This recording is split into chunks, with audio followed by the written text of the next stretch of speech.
Today's section that we're talking about is polygons. Now, when we did the vocab sheet, y'all looked up the definition of polygon or asked about it. It is a closed figure with two or more sides. Now, there is this entirely big definition, but I'm not going to have you write the whole thing down. Because a polygon is a plane figure, F-I-G-U-R-E, with three or more sides. Three or more sides, because each line segment that makes up the polygon is called a side. And where two or more sides meet, or where two sides meet, is called a vertex. And we name the vertex by letters, A, B, C, D, E. And we can name the polygon using those letters. We just pick one and go around the figure. So they gave us one here. Polygon, A, B, C, D. So they picked point A, B, C, D, E, went around. What's another way we could name this? Polygon what? D, B, C, D, E, A. Because we'll pick a point, so I could pick point B, C, D, E, A. Or B, A, E, D, C. Because you can pick a point to start and go around the figure. You can't jump around the figure, so I can't say B, E, C, A, D. We can't do that. We can't jump from point to point. We're going around, all the way around. So any of those would work. And for this five-sided figure, we have 1, 2, 3, 4, 5, 10 different ways to name it. Because I can pick any of those points and go in one of two directions, and that'll name it. And that's it. That's all we have to do to name the figure. Questions on this here before we look at naming two figures? Or not naming two figures, we'll look at this first. Now, another way to name a polygon is based off its sides, the number of sides that it has. So the first number that we have is 3, and 3 would be a, what would 4 be? Quadrilateral. Because a square is a specific type of quadrilateral. 5 is going to be a pentagon. 6 is a hexagon. 7 would be a heptagon. I think y'all know what 8 is. Octagon. 9 is a nonagon. 10 is a decagon. 12 is a dodecagon. And it's not listed up here, but 11.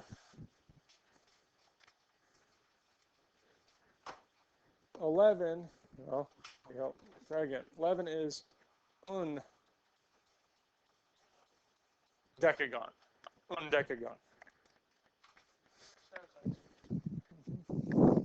Now, if we go above 12, we can say 13 gone. So 13, we can just call it 13 gone or 20 gone. So there are specific names for them, but after a certain point, we just write a number because it's a little bit easier than trying to remember, because it would be, I think, a trigon or trigon. Not trigon, tridecagon, 3 decagon. And a lot of them work that way. So some of them, especially once we get to bigger numbers, start getting pretty long in their name. It's a little bit easier just to write the number. Dodeca is 12-sided three-dimensional figure, or 12-faced three-dimensional figure, because each side is considered to be a face.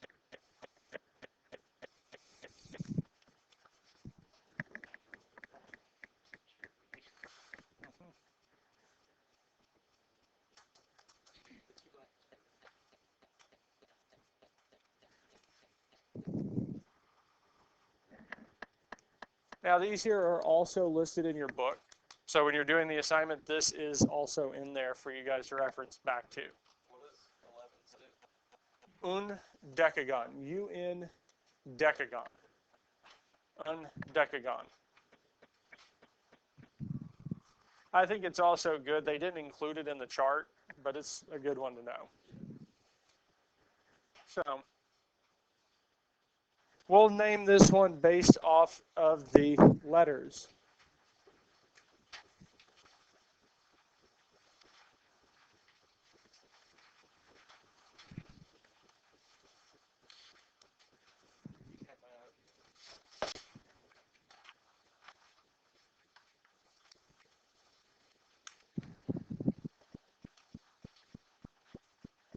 Cody, can you give me a way to name this?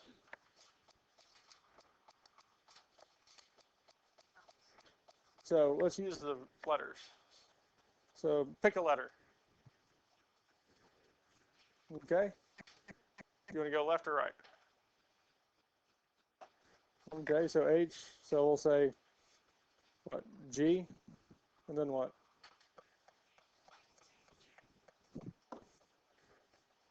We named it.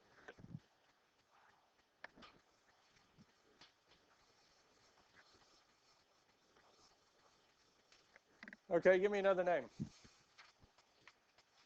Okay.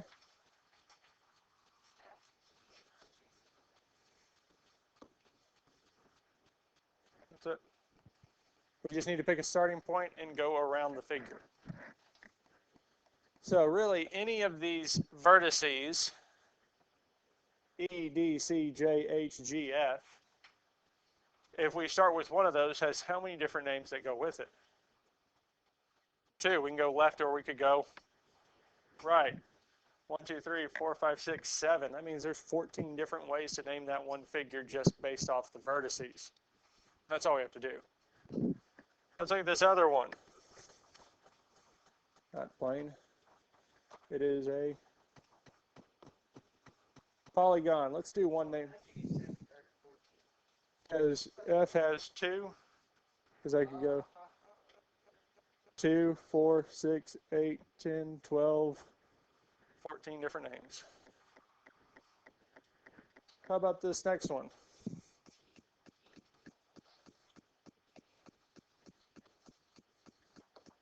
S, R. And that's it. That's all we have to do to name it. We're either going in one direction or the other. Questions on naming these based off the vertices? Sweet. Sweet. We ready for the next part? Okay. Now, we're going to come back to convex. Because once we get an idea and understanding of concave, it'll make convex make more sense. Now, I'm going to give you the full definition of concave. It's this here. A polygon in which at least one line that contains a side of the polygon contains a point in the interior of the polygon. You can write that all down, but let's hold on a second. Let's put it in a way that y'all understand it better. Because again, with any of these definitions, if there's a way that you understand it better than what's up here, but still says the same thing, that is perfectly fine. Because you're going to remember better if you have it in your own words than if you have it up this here. So let's see what this is saying. A polygon in which at least one line, so okay. So we're taking a side length and turning it into a line. So we're extending it out. And we can see in the picture it has that one extended, yes? Okay. Contains a side of the polygon that contains a point in the interior of the polygon. So it's saying this line, I could put a point here on the line, and it's inside of it, yes? Or essentially, if we extend one of the sides, and it goes into the polygon, it is going to be concave. So if we extend a side and it goes inside the figure, then it is considered concave. That's it. That is what that is saying right there. So if we extend a side and it goes into the figure, it is concave. So I'd put something like that down so you can remember, because if we extend a side and it goes into the figure, it is concave.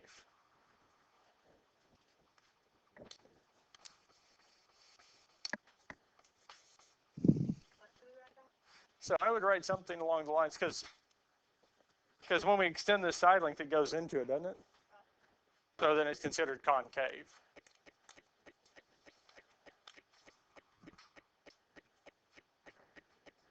Now, convex, a polygon in which no line that contains a side of the polygon contains a point in the interior of the polygon.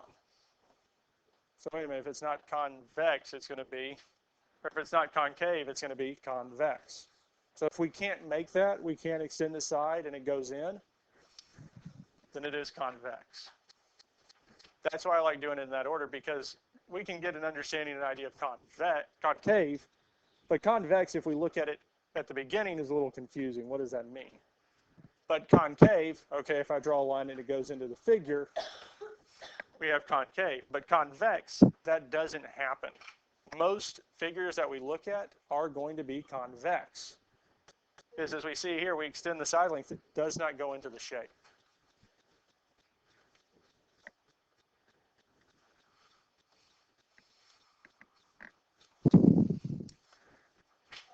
Okay, sorry.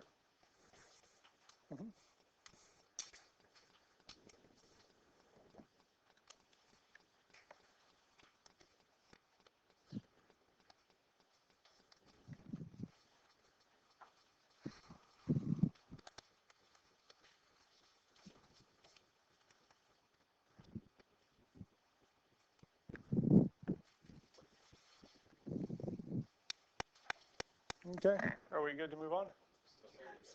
Okay.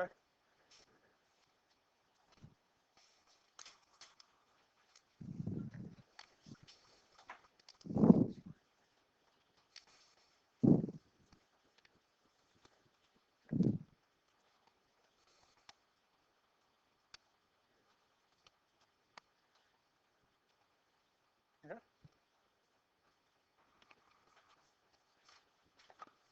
Marie, come to the office.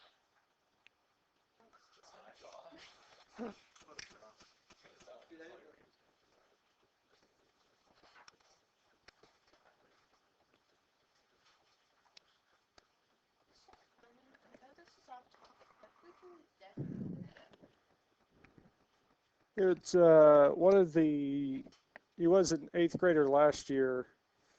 I think he's a 9th grader this year. I think so.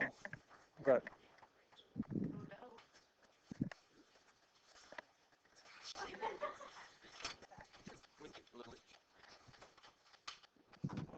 5 minutes at least. All right. So let's look at this here. Classifying each polygon by the number of sides. Tell whether it is convex or concave. So we look at A. How many sides does it have? So this would be considered what? Quadrilateral. Because any four-sided figure is going to be considered a quadrilateral. Now, squares and rectangles are considered quadrilaterals, but they have specific properties to them. So any figure that has four sides is a quadrilateral. Now, would this be convex or concave? Concave. Because if I extend this side length out, it's going to cut right into the figure. That's convex. Mm-hmm. B is. Yes. B would be convex, and it is a hexagon because it has how many sides? 6. It has 6 sides.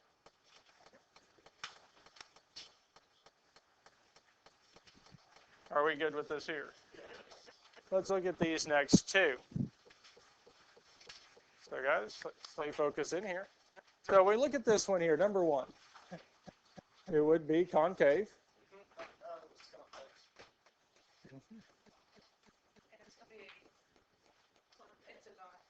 One, two, three, four, 5. Yes. Because pentagon is how many sides? So we call it a pentagon. 1, 2, 3, 4, 5, 6.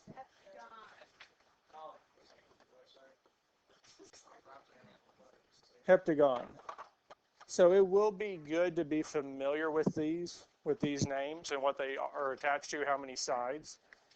Because especially on the test, there will be some that are just referencing the sides.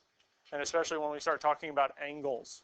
What's the sum of the angles of an octagon or a nonagon? It's not going to reference the number of sides. It's just going to go based off the terms, the name of it. All right. The next thing we're looking at, and the last thing we're looking at with 1.4, is perimeter and area. Well, the perimeter of any shape is the sum. Nope, it's not time. Is the sum of all the side lengths added together. So A plus B plus C. We add the three side lengths together. Or for a square, it says 4 times S. Well, if each side length is all the same, we can multiply it by 4. And the perimeter of a rectangle is 2L plus 2W, or we're just adding all 4 sides together. That is perimeter. Y'all did that last year in Algebra 1, yes? Perimeter around the shape, or you've done perimeter before. Now, area, we give 3 different area formulas. The area of a triangle is 1/2 the base times the height. The area of a square, they say, is A equals S squared. Well, this is the same as length times width. But since the sides of a square are already the same, we're multiplying it by itself, so we can square it. And the area formula for a rectangle is length times width. And we have these formulas here. Now, what we'll be looking at first is perimeter, finding the perimeter of these shapes. So this one here is going to be finding the perimeter of a triangle. Now, I didn't put this one in your note sheet, so you don't have to copy it down. But we are finding the perimeter, the distance around the shape. Now, if we graph this, and I will give you graph paper if you want for the homework assignment so that you can graph it. If they have lines that are parallel to an axis, so going straight up and down or left and right, we can count them like we did the other day.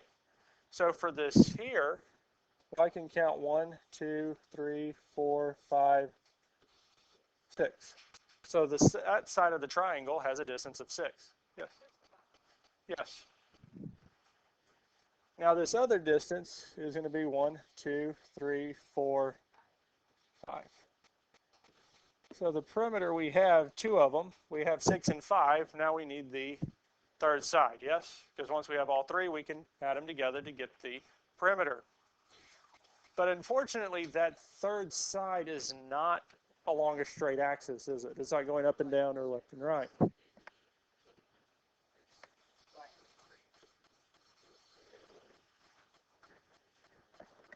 We're going to have to use the distance formula to be able to find it. Nope. Now, to use the distance formula again, we're subtracting the x's and subtracting the y values of the 2 endpoints. So our 2 endpoints are A and B. So the x values would be -3 and 2 and 3. So A's x value would be -2 and B's is 3. So we could say -2 minus 3. And our y values are going to be 3 and -3. So if I want to find the distance for that line, we can plug those values in and simplify. Now at this point here, you could plug that all into the calculator to get your answer. Well, -2 minus 3 is -5 squared. 3 minus -3, well, negative and negative make a. So 3 plus 3 is. Now 5 squared is 25. And 6 squared is going to be 36. So this here is going to be the square root of 61. Now it doesn't simplify or reduce.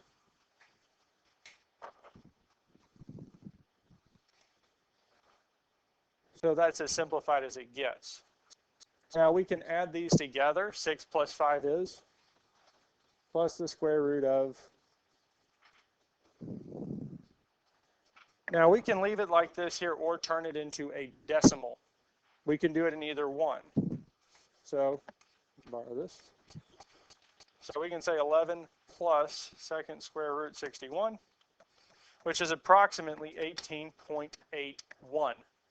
So we can leave it as 11 plus the square root of 61, or so we can leave it as one of these two, guys. We can leave it as one of these two here. One of these two would be the correct answer for this. All right. Now,